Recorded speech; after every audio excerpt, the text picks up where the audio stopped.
All right, Jeremy. So first question I got for you: to be representing the 956 in Super Bowl 60 in Santa Clara, taking on the Seahawks. I know it was a childhood dream of yours. Just what does it mean to be on the biggest stage in all of sports here coming up in 2 weeks? I'm just extremely grateful. I don't really look at it as the biggest stage. It's always been a dream, but it's just like another. It's not another game, but it is another game. It's just I'm just really grateful to be in the position.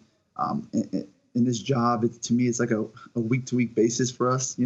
Some weeks you feel like you're gonna get fired, some weeks you don't. It's just the way the nature of the business is. So I'm just grateful to be in this position. I'm grateful to be a part of this team, this organization, this unselfish team. Really good head coach that I'm working under right now, Mike Vrabel.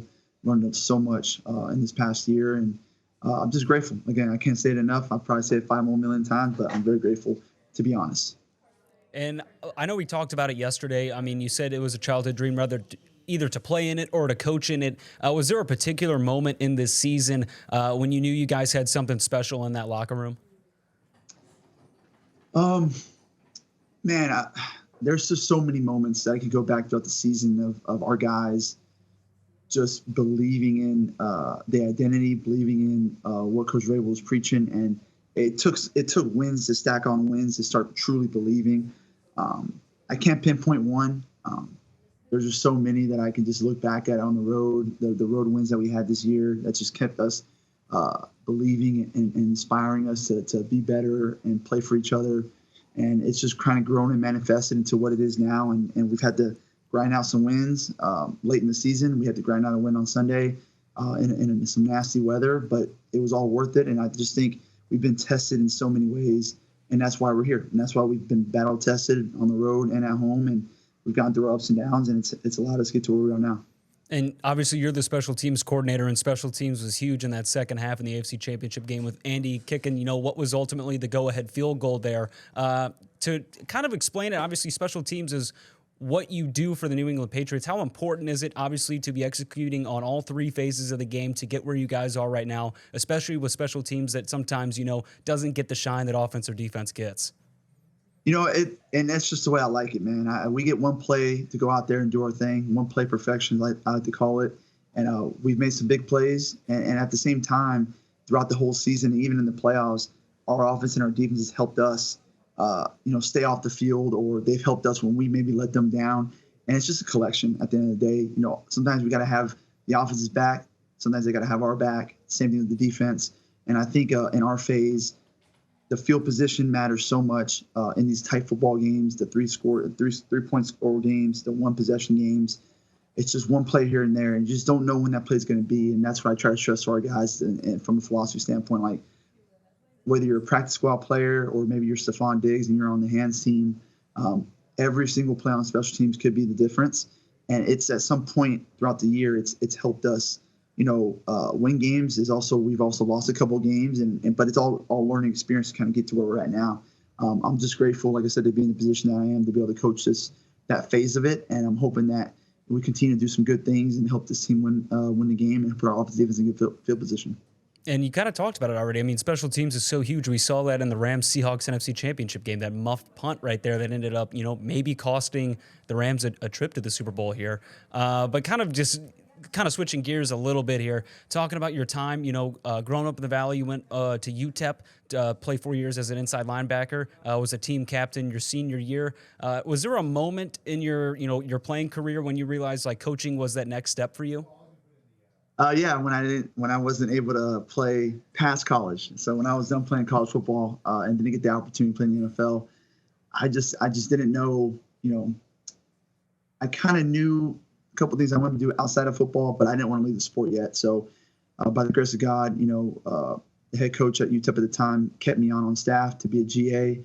I kind of volunteered the first year, really worked in operations, and I just kind of fell in love with coaching and helping guys out and serving and loving and being creative and just being around the football. It's just a different type of job. It doesn't feel like a job sometimes. I feel like I'm still playing the sport in a way. And it's kind of led me, through my path in my career in college for 11 years, now in the NFL for 4 years. And like I said, I'm just grateful to have a job. I mean, in this profession, to have a job. A lot of coaches that know that have been in this profession, high school level, college, just to have a job and feel wanted somewhere, it's hard. It's not easy. and I don't take it lightly. Again, every year is a new year for me. This is one of the years, and next year I'll be thinking, hey, I got to do everything I can to keep my job and do what I can to help this team. I don't look at the other side of the field. The grass is green over here. No, I'm very present in where I'm at. And I think that all stems kind of where I'm from the Valley. Just, I was very, very molded very well at Los Fresnos with the coaching staff that we had. Taught me a lot of life lessons, and I still carry those things today. The community in Los Fresnos, the community in the Valley is special to me. It shows love, it shows support, and that's kind of how coaching is. You got to love your guys, you got to support them, you got to serve them, and I think all those things growing up has kind of led to where I'm at now. You talk about it. I mean, coaching is so cutthroat now. Like it's either you get the job done or you don't. It's almost a year to year type of basis now, which is crazy to believe that if you would have said that 10, 15 years ago when you had coaches well established, they could make mistakes, but now it just goes straight to social media. We talk about it. We don't help at all, certainly. Um, But talking about your time at Los Fresnos, though, you had a great career. You were a quarterback, though. Obviously, District 32 5A MVP. You hold the most career, single season passing touchdowns, total touchdowns. You kind of touched on it a little bit. Just how did the Valley shape you into the man you are and the coach you are right now? And like I said, man, I know I felt like you were going to hit that at some point. It just kind of came out in the last one. But again, I just think the coaching staff that I had in Los Fresnos, they're so good to me. It really was like having another father figure, to be honest with you. In the classroom, in the weight room, during those seasons that I played there, and all those guys, all those coaches, we're still friends today. Coach Contu's the head coach there at Los Fresnos now. We're still good friends. See him as a mentor, and Coach Scott Ford and that group of guys, and just so many lessons that I learned, and we built friendships there with guys that I'm still best friends with today. And all those friendships and the community in that area have really just helped me throughout my career, trying to be the best coach that I can for the people that I'm around at the time, and be the best person to serve and love and respect, and not take anything for granted. At the same time, I just think, again, you hit it again. It's just this coaching profession is nothing's guaranteed. It's a week-to-week basis for me, and I'm just grateful to be where I'm at. Any fond memories? I mean, obviously playing alongside your brother has to be one of them, but any other memories that stick out? Yeah, I think one of the best memories was we played La Jolla in the second round of the playoffs.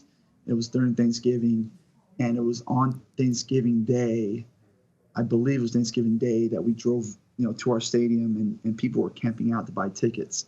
It was sometime during that week, but people were literally camping out to buy tickets for that game. And I'll never forget that. That was our first glimpse of real football. I felt like this is real football, and it shaped us. We went in, we dominated that game, that football game.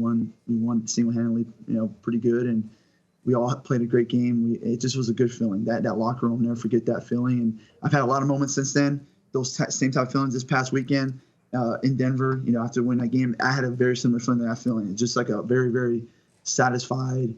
It's just really hard to replicate that kind of feeling in anything else. And that's probably why I still coach too, because that adrenaline you get from winning football games it's really secondhand to none. People that have played it are still playing it. They know what that feeling is. And I'll never forget that moment, just seeing all the fans and just camping out in Los Angeles, Texas for a high school football game. And all the support that we had that year, it was a lot of fun. I know coaching, like you said, is a very week-to-week basis. Like you're dialed in right now. I would assume, like you were the rest of the season here. But did you know that Los Fresnos is back-to-back district champs in football the past 2 years? Oh yeah, I keep up with it, man. I got Twitter, I got social media, Coach Contu and those guys, and I got a couple of best friends that live in Los Fresnos still. So I'm always in tune. I'm always in tune on what they're doing. I will always be that way, just because I got a lot of love for the town, and it was really good going back in December to see the town and be around it, and the people are still the same, loving, caring, and all the same vibes. Cool. Well, Jeremy, my last question is, for kids growing up dreaming to, hopefully play in the Super Bowl or like you coach in the Super Bowl, what's your message to them, and how did you achieve that childhood dream of yours to where you are today? I think I've always just been present at where I'm at. I don't try to look ahead of things. I think you have to put in the work, from an early age, and you have to kind of work your way up to certain things in life. And I don't think anything just gets handed to you. It's consistency. It's a daily commitment to excellence. But I think the people around you also help. So being around people, shaping yourself around people that you care about, that love you, and are going to take care of you, and are good influences for you are also very important. But again, there's no one step. I think there's a million ways to get where I'm at. Um, but that one way you get there is the one way you get there. But it's not an easy process. It's all about a consistent daily, yearly process to get to where you're going to be, and it just takes time. And you got to have patience and love where you're at right now, and be present and enjoy that present moment. I mean, you're in an avid sports town right now, crazy sports town in Boston. I mean, how's that experience for you? It's crazy, man. Growing up in Texas and the Valley, I mean, it's secondhand to none in high school football. Without a doubt, I've coached college, I've recruited cities, I've recruited towns around Texas, around the country, and the Valley to me is second to none in terms of support. But in terms of a bigger scale of professional sports, yeah, this place is second to none. I mean, you better win. If you don't win, they're not going to like you very much. But it's kind of the way you want it. Right now, it's pretty crazy around here right now with what we're doing. I wouldn't want it any other way. So it'd be fun to go to San Francisco, see all the Boston Patriot fans out there, and it's going to be fun. They call it Title Town for a reason, right? I mean, the expectations to win a championship, and that's what you guys are hopefully going to do here in 2 weeks. That's the plan, man. We're not going to go to the Super Bowl. We're going to win the Super Bowl, and that's our plan. That's why we're preparing the way we are, and hopefully in 2 weeks, that's what we do.